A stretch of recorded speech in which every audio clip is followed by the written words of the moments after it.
دور کا آغاز کیا جب تک یہ رہے، اور اس کے ساتھ ساتھ عبد الملک ایک بادشاہ گزرے وہ رہے، ولید رہے، حشام رہے، اور عمر بن عبدالعزیز جیسے جو ہے وہ مدبر اور صاحب لیاقت جب تک یہ حکمراں جو ہے وہ رہے ان کے درمیان، تو امیہ بنو امیہ کا دور جو ہے وہ ترقی کے ساتھ ساتھ خوشحالی کا دور جو ہے وہ اس کو کہا جاتا ہے۔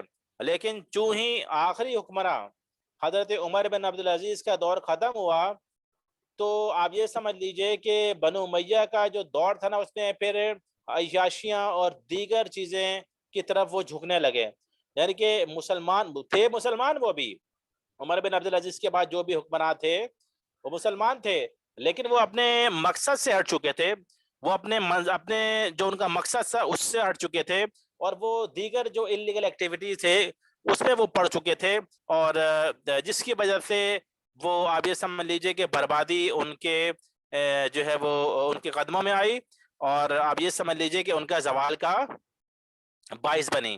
ٹھیک ہے، تو یہاں پہ ایک بات میں نے آپ کو کلیئر کر دی کہ جب بنو امیہ کا دور جو ہے وہ حضرت امیر معاویہ رضی اللہ عنہ سے شروع ہوتا ہے، اور یہ دور تقریباً آپ یہ سمجھ لیجئے کہ 14 ہجری میں یہ دور شروع ہوا، اور تقریباً یہ دور 90 سال تک چلا، اور یہ 90 سال کی حکمرانی کے بعد تقریباً 132 ہجری میں جو ہے وہ اختتام پذیر ہوا۔ ٹھیک ہے، اور میں نے آپ کو بتایا کہ بنو امیہ کے دور میں جب تک امیر معاویہ، عبد الملک، ولید، اس طرح حشام اور حضرت عمر بن عبدالعزیز جب تک یہ حکمراں رہے، جب تک بنو امیہ کا دور ترقی کرتا رہا، خوشحالی ان میں ہوتی رہی، لیکن جو ہی ان کے جو آخری حکمراں تھے حضرت عمر بن عبدالعزیز کا دور ختم ہوا، تو پھر بنو امیہ کے دور کی بربادی شروع ہو گئی۔ کیوں؟ کیونکہ اس کے بعد جو آیا وہ عیاشی میں لگ گیا، اور یہ مسلمان ہی تھے، ٹھیک ہے، اور وہ اپنے مقصد سے ہٹ گئے، اور انہوں نے ذاتی خواہشات کو زیادہ ترجیح دینا شروع کر دی، اور جو پبلک کا مفاد تھا، جو عوام کا مفاد تھا، اسے انہوں نے پس پش ڈال دیا، اور عوام کی ان کی کوئی فکر نہیں تھی، بلکہ وہ اپنی ذاتی جو ہے وہ مفادات کو زیادہ پریفر کرتے تھے، زیادہ ترجیح دیتے تھے، جس کی وجہ سے جو ہے وہ ان کی تباہی اور بربادی کے دور کا آغاز شروع ہو گیا۔ اچھا، ایک سب سے بڑی وجہ جو تھی وہ یہ تھی کہ بنو امیہ کے خاتمے کی جو سب سے بڑی وجہ وہ یہ تھی کہ وہاں پہ شخصی بادشاہت تھی وہاں، ٹھیک ہے، اور ایسی بادشاہت تھی کہ جو آپ یہ سمجھ لیجئے کہ جو بس یہ کہہ لیں کہ جو اپنے آپ کو صحیح سمجھتے تھے، ٹھیک ہے، اور لیکن دیکھیں بادشاہت جو ہے اگر صحیح طریقے سے کی جائے تو اسلام میں یہ منع نہیں ہے، لیکن اگر جب اپنے مقصد سے ہٹ جائے، ٹھیک ہے، تو ظاہر بات ہے پھر وہی بادشاہت جو ہے وہ عذاب بن جاتی ہے۔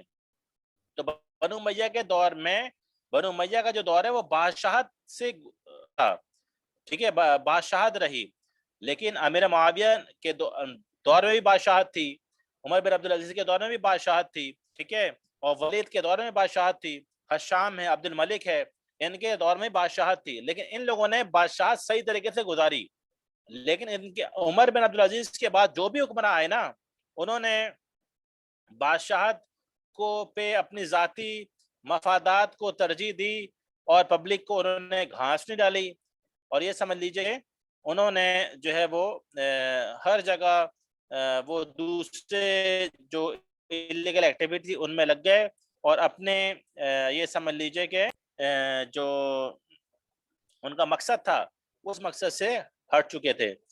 اسی طریقے سے میں نے آپ کو یہ بتایا کہ جب تک حضرت امیر معاویہ اور اسی کے ساتھ ساتھ ولید، حشام، عبد الملک اور عمر بن عبدالعزیز جیسے حکمراں لوگ موجود تھے، جب تک بنو امیہ کا دور ترقی کرتا رہا۔ کیوں؟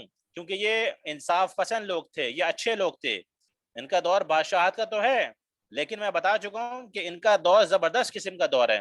ان کے دور میں بنو امیہ کو خوب ترقی حاصل ہوئی، مسلمان اسلام خوب پھیلا، ٹھیک ہے، یہاں تک کہ آپ یہ سمجھ لیجئے کہ اسپین، افریقہ اور سندھ اور عراق اور شام اور یہ بحر روم کے جزائر، ان پر پورا قبضہ تھا ان کا، ٹھیک ہے، تو کہنے کا مقصد یہ، لیکن جب یہ آہستہ آہستہ عیاشیوں میں اور انلیگل ایکٹیویٹی میں پڑ گئے تو اس کے بعد جو ہے ان کا مقصد ہی الگ ہو گیا. تو پھر ظاہر بات ہے اللہ کی طرف سے ایک آپ عذاب ہی کہہ سکتے ہیں اس کو، اس کی وجہ سے ان کا دور 90 سال کے بعد ختم ہوا. حضرت عمر بن عبدالعزیز وہ آخری حکمراں تھے کہ جب تک ان کا دور رہا یہ لوگ بالکل صحیح رہے، اور اس کے بعد جو حکمراں آیا وہ عیاشیوں میں لگ گئے، وہ انلیگل ایکٹیویٹیز میں لگ گئے، وہ جو اصل مقصد تھا اس سے پھر گئے، اس سے ہٹ گئے. ٹھیک ہے، جس کی وجہ سے تباہی ان کے قدموں کی طرف آ گئی. تو ان کا دور تقریباً 90 سال کا تھا. اسی طریقے سے آپ یہ سمجھ لیجئے کہ بنو امیہ کے زوال اور بربادی کی ایک وجہ یہ تھی کہ اس کے بعد جو ہے نا عمر بن عبدالعزیز کے بعد یہ سمجھ لیجئے کہ اس وقت جو بھی لوگ تھے جس طرح گورنر وغیرہ جو بھی تھے وہ اپنے پبلک پر بہت ظلم و ستم کرتے تھے. حجاج بن یوسف آپ نے سنا ہوگا، حجاج بن یوسف کا نام سنا ہوگا، جو بنو امیہ کا ہی حکمراں تھا. اس کے بعد اس کے متعلق یہ بات بڑی وثوق سے کہی جاتی ہے کہ اس نے اپنے حکومتی دور میں تقریباً 1,20,000 سے زائد لوگوں کو، بے گناہ لوگوں کے سر قلم کروائے تھے. ٹھیک ہے، یہ بنو امیہ کا ہی حکمراں تھا جس کا نام حجاج ابن یوسف تھا. ٹھیک ہے، تو عمر بن عبدالعزیز کے بعد جو بھی حکمراں آئے وہ بربادی ہی لے کے آئے، کیونکہ انہوں نے اپنے ذاتی مفاد کو زیادہ ترجیح دی اور عوام کو گھاس نہیں ڈالی، کیونکہ وہ اپنے مقصد سے ہٹ چکے تھے. تو میں نے بتایا کہ ان کے بربادی اور تباہی کی ایک وجہ یہ تھی ان کا ظلم، کیونکہ حضرت علی رضی اللہ عنہ کو ارشاد ہے کہ کفر والی حکومت تو چل سکتی ہے لیکن ظلم والی حکومت نہیں چل سکتی. اگر کافروں کی حکومت ہے تو وہ تو حکومت چل سکتی ہے، لیکن ظالموں کی حکومت جو ہے وہ نہیں چل سکتی. تو ایسے ظالم جو ہے حجاج ابن یوسف تھا، جو بنو امیہ میں ایک حکمراں تھا جو عمر عبدالعزیز کے دور کے کافی بعد آیا. اور حجاج ابن یوسف کے بارے میں یہ کہا جاتا ہے کہ اس نے اپنے دور اقتدار میں 1,20,000 سے زائد ان لوگوں کو جو بیچارے بے گناہ تھے ان کو قتل کروایا، اور جن میں چند صحابہ بھی موجود تھے. تو ظاہری بات ہے جب اتنا ظلم اور بربریت ہوگی تو کس طریقے سے بنو امیہ کو بربادی نہ آتی. اس کے ساتھ ساتھ میں آپ کو بتاؤں کہ ان میں جو ہے نا وہ غیر اسلامی روایات کا بڑا رواج ہو گیا تھا. جتنے بھی غیر اسلامی روایات ہیں جو اسلام کے خلاف ہیں، اسلام کے اگینسٹ ہیں، ان کا ان میں بڑا رواج عام ہو چکا تھا. اور دین اسلام ایک بڑا سادہ سا مذہب ہے اور ہر اس رسم کی مخالفت کرتا ہے جو اس کے اصولوں کے خلاف ہو. ٹھیک ہے، لیکن بنو امیہ نے، آپ یہ سمجھ لیجئے کہ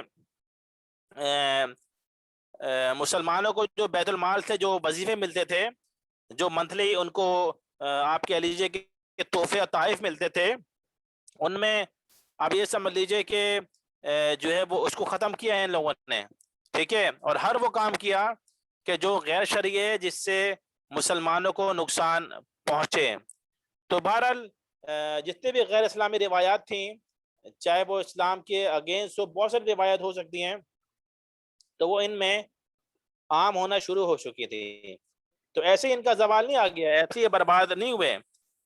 شروع میں ان کا دور اچھا رہا، میں نے بتایا جب تک حضرت معاویہ تھے، اور جب تک اس کے بعد ولید تھا، پھر عبد الملک تھا، پھر الشام تھے، اور پھر عمر بن عبدالعزیز جب تک تھے، عمر بن عبدالعزیز آخر تھے. تو جب تک وہ تھے، جب تک بنو امیہ کا ترقی اور کامیابی کہ انہوں نے جھنڈے گاڑے. لیکن ان کے بعد جو بھی حکمراں آیا، وہ حجاج بن یوسف کی میں نے مثال دی، وہ اپنی بربادی اور تباہی جو ہے وہ خود لے کے آئے. یہی وجہ ہے کہ مسلمانوں کے بارے میں یہی کہا جاتا ہے کہ مسلمان کی تاریخ اٹھا کے دیکھو، ہسٹری اٹھا کے دیکھو، تو مسلمان اپنا سب سے بڑا دشمن ہے. ٹھیک ہے، اور مسلمانوں کی بربادی اور تباہی کے پیچھے خود مسلمان ہیں. کیوں؟ مسلمان عیاشیوں میں لگ گیا، مسلمان انلیگل ایکٹیویٹیز میں لگ گیا، مسلمان جو اپنا مقصد ہے اس مقصد سے ہٹ چکا. تو بنو امیہ بھی آپ یہ کہہ لیجئے کہ اسی راستے کی طرف، اس تباہی بربادی کی طرف، اس جہنم کی طرف جو ہے وہ جا چکے تھے. آپ یہ سمجھ لیجئے اسی کے ساتھ ساتھ ان کی بربادی اور تباہی کی ایک وجہ بتاؤں، اور یہ تھی کہ ان میں جو ہے نا وہ اطراحت اور غرور اور تکبر بھی عام ہو چکا تھا، جس لیے کہتے ہیں کہ حسب نسب پہ بڑا اتراتے تھے یہ لوگ، ٹھیک ہے. یعنی کہ اسلام تو کہتا ہے نا کہ جو تقوی ہو، جس کے اندر پرہیزگاری ہو، جس کے اندر عبادات ہو، جو اللہ سے ڈرتا ہو، ٹھیک ہے. اسلام تو عربی اور اجمی کے فرق کو مٹاتا ہے نا. خطبہ حجۃ الوداع میں آپ صلی اللہ علیہ وسلم نے کیا ارشاد فرمایا تھا؟ کسی عربی کو کسی اجمی پہ کوئی فوقیت حاصل نہیں ہے، کسی گورے کو کسی گالے پہ کوئی فوقیت حاصل نہیں ہے، کسی امیر کو کسی غریب پہ کوئی فضیلت حاصل نہیں ہے. لیکن بنو امیہ کے دور میں تقوی پرہیزگاری کے بجائے آپ یہ سمجھ لیجئے کہ ان کے دور میں جو ہے وہ ایک حسب نسب میں جو اطراحت ہوتی ہے کہ میرا حسب بہت اونچا ہے، میرا حسب، میرا خاندان بہت اونچا ہے، فیملی بیک گراؤنڈ، اس پہ غرور اور اس پہ گھمنڈ شروع ہو گیا. ٹھیک ہے. ایک وجہ ان کی بربادی اور تباہی کی یہ تھی کہ آپ یہ سمجھ لیجئے کہ بنو امیہ میں مسلمانوں کا جو اتحاد تھا نا وہ ختم ہو چکا تھا، اور آپ یہ سمجھ لیجئے کہ مسلمان بڑے آپس میں کانفلکٹ کا شکار تھے، مسلمان آپس میں بڑے ہی خانہ جنگی کا شکار تھے، اور مسلمان آپس میں مسلمان کا خون کا پیاسا تھا، کیونکہ تعصب ان میں بہت عام ہو چکا تھا، جسے آپ کہتے ہیں کہ علاقوں کے تعصب، قبائلی تعصب. ٹھیک ہے. جس طرح فلاں صوبے کا شہری ہے تو دوسرے صوبے کے شہری سے وہ تعصب رکھے گا، جو کہ یہاں پہ بھی ہوتا ہے، پاکستان میں بھی ہوتا ہے. ٹھیک ہے. صوبے پنجاب سے بلانگ رکھتا ہے وہ اس سے تعصب رکھتا ہے، صوبے سندھ سے بلانگ رکھتا ہے وہ اس سے تعصب رکھتا ہے. تو تعصب کہتے ہیں ڈسکریمنیشن کو، اپنے آپ کو سپیریئر سمجھنا، اپنے آپ کو بڑھتر سمجھنا، اپنے آپ کو بہت اچھا سمجھنا، اور دوسروں کو حقیر سمجھنا، دوسروں کو کمتر سمجھنا. تو یہ تعصب بازی جو ہے، یہ ڈسکریمنیشن جو ہے، وہ بنو امیہ میں آ چکی تھی، جو ان کی بربادی کا جو ہے وہ ذریعہ بنی.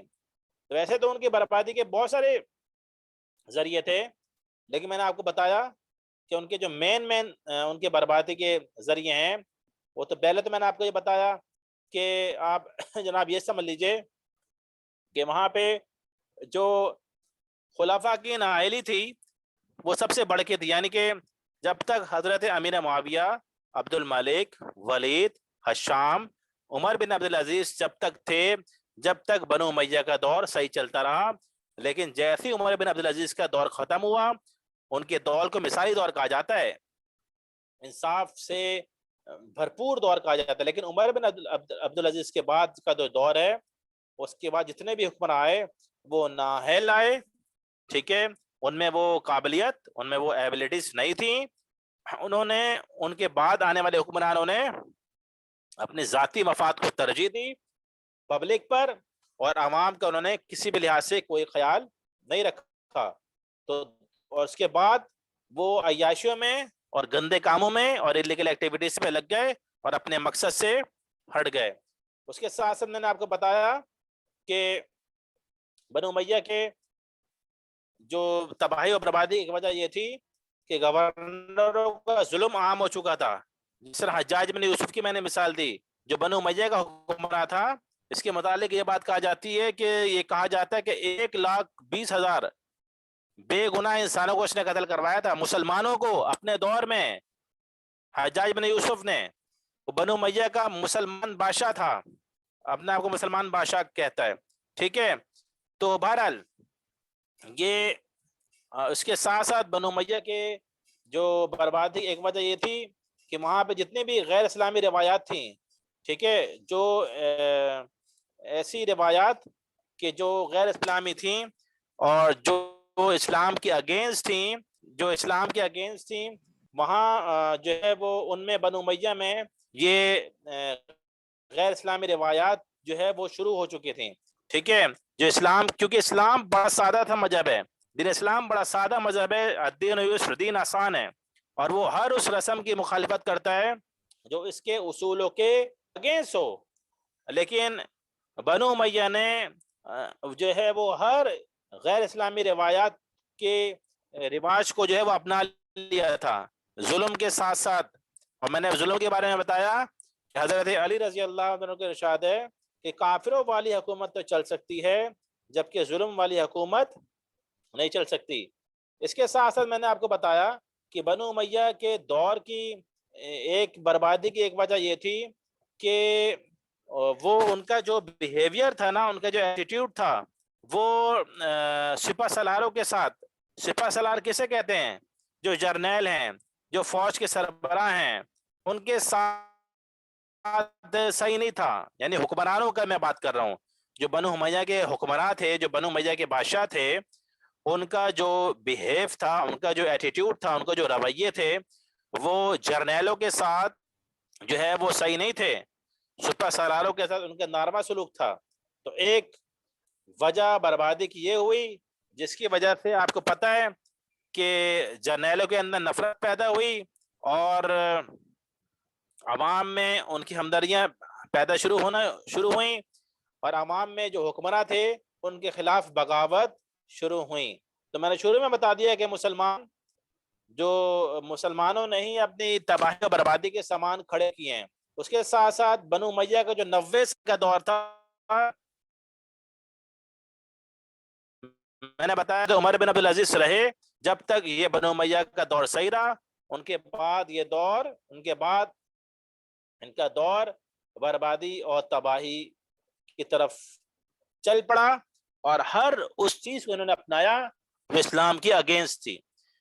غیر اسلامی روایت کے رواج کے بعد میں نے بتایا کہ ان میں جو ہے وہ اتراہٹ اور غرور اور گھمنڈ بہت بڑھ چکا تھا. یعنی اپنے آپ کو یہ حسب نسب کے اعتبار سے بڑے سپیریئر سمجھتے تھے، بڑے یونیک سمجھتے تھے، بڑا اعلیٰ سمجھتے تھے، اور دوسرے کو یہ حقیر سمجھتے تھے. یعنی کہ آپ یہ سمجھ لیجئے کہ ان میں حسب نسب جو فیملی بیک گراؤنڈ ہوتا ہے اس پہ اتراہٹ شروع ہو چکی تھی. ٹھیک ہے، جبکہ اسلام نے تو اس تمام فرق کو مٹا دیے ہیں کہ عربی اور عجمی میں کوئی فرق نہیں ہے. خطبہ حجۃ الوداع اس کی بہترین مثال ہے کہ اللہ کے رسول صلی اللہ علیہ وسلم نے ارشاد فرمایا تھا کہ کسی عربی کو کسی عجمی پہ کوئی فوقیت حاصل نہیں ہے، اور نہ کسی گورے کو کسی کالے پہ، اور نہ کسی امیر کو کسی غریب پہ.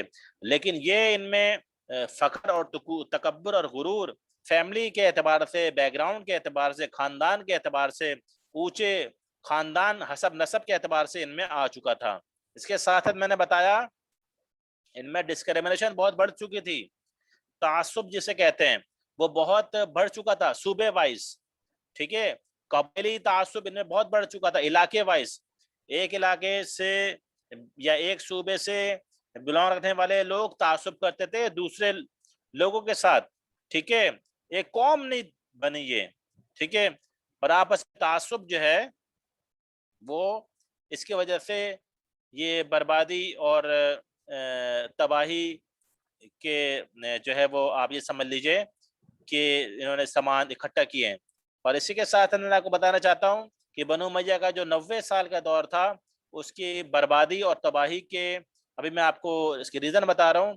اس کی ایک ریزن یہ بھی تھا کہ بنو امیہ کے دور میں ایسے بزرگ بھی موجود تھے کہ جنہوں نے آپ صلی اللہ علیہ وسلم کے دور کو اور خلفاء راشدین کے زمانے کو، ان کے دور کو دیکھا تھا. ٹھیک ہے، یعنی کہ یہ ان بزرگوں کی اولاد تھیں جن کی پرورش خالص اسلامی انداز سے کی گئی تھی.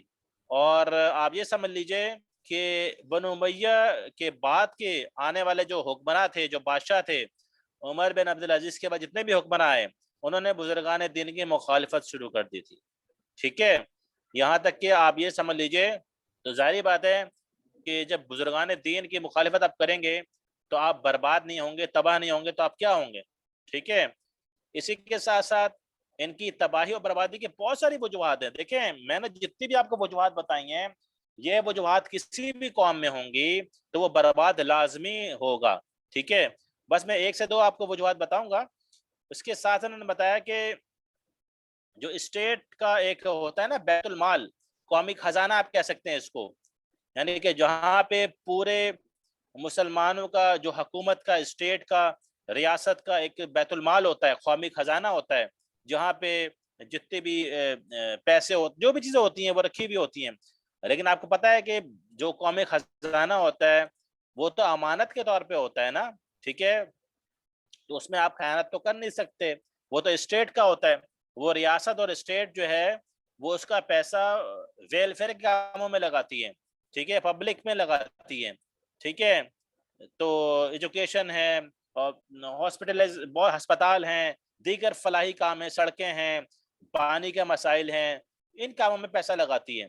تو بیت المال جو جسے آپ قومی خزانہ کہہ سکتے ہیں، وہاں پہ آپ یہ کہہ لیں کہ بد نظمی شروع ہو چکی تھی، یعنی کہ وہاں پہ جو ہے نا، آپ یہ سمجھ لیجئے کہ انہوں نے وہاں کے پیسوں کو اپنی ذاتی ضرورتوں میں استعمال کرنا شروع کر دیا تھا، بجائے پبلک میں لگانے کے بجائے، عوام کی فلاح و بہبود کے بجائے انہوں نے اپنی زیادہ فکر کرنا شروع کر دی تھی۔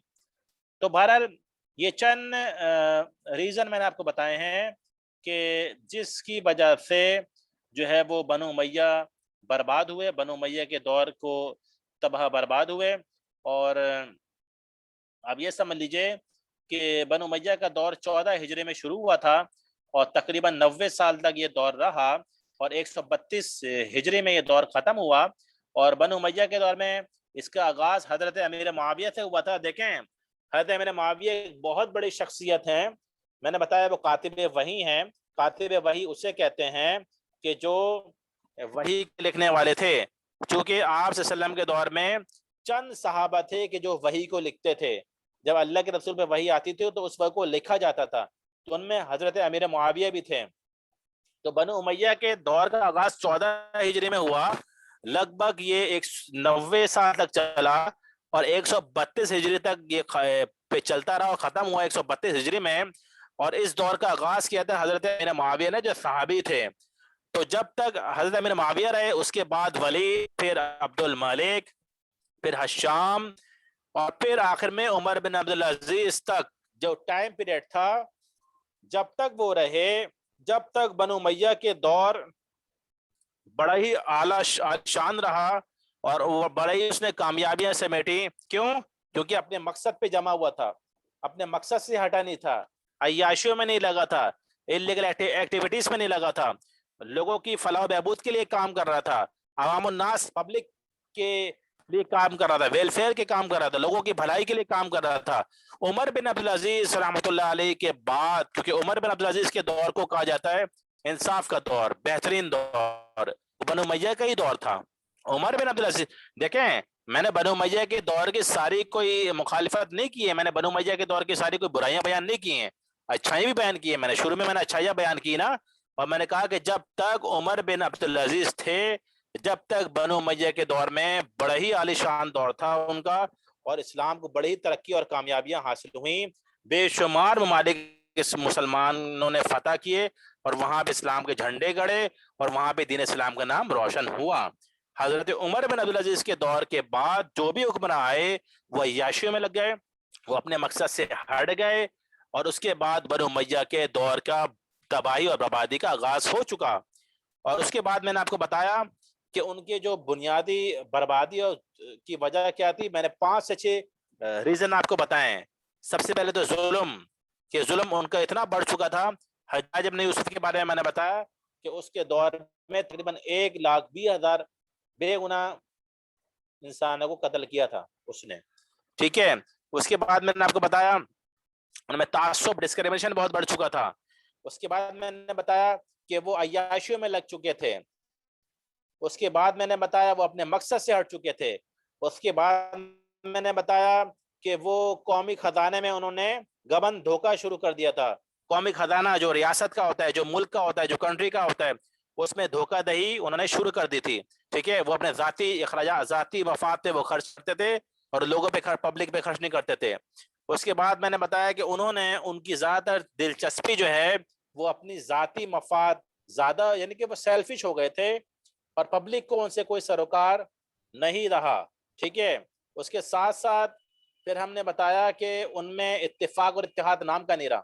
پھر بنو امیہ میں نے آپ کو بتایا کہ جو اس کے وقت کے جو بھی سپر سالار تھے، جسے آپ آج کے لفظوں میں جرنیل کہہ سکتے ہیں، ان میں اور اس وقت کے جو حکمراں تھے، حکمراں میں اور سپہ سالاروں میں، جرنیلوں میں جو ہے وہ آپ یہ سمجھ لیجئے کہ سپہ سالاروں حکمرانوں کا جو سلوک تھا، جو رویہ تھا، جو بیہیویئر تھا جرنیلوں کے ساتھ، وہ صحیح نہیں تھا، ٹھیک ہے، اور وہ ان کی آپ کہہ لیں کہ انسلٹ کرتے تھے، بے عزتی کرتے تھے. یہی وجہ ہے کہ حکمرانوں کی نفرت عوام کے دلوں میں پیدا ہونا شروع ہوئی، اور جرنیلوں کی محبت عوام کے دلوں میں پیدا ہونا شروع ہوئی. تو بنو امیہ کی بربادی کی ایک وجہ یہ بھی تھی. تو بہت ساری وجوہات تھیں، لیکن میں نے آپ کو 5 سے 6 اسباب، بنیادی اسباب بتائیں اور بنیادی وجوہات بتائی ہیں کہ بنو امیہ کس طرح برباد ہوئے. 90 سال کا ان کا دور تھا، اور شروع کا ان کا دور بڑا عالی شان تھا. اس میں بے شمار فتوحات ہوئیں، اس میں بے شمار مسلمانوں نے کامیابیاں سمیٹیں، اور جب تک حضرت عمر بن عبدالعزیز کا دور تھا، جب تک ان کا دور بڑا ہی کامیاب اور عالی شان رہا.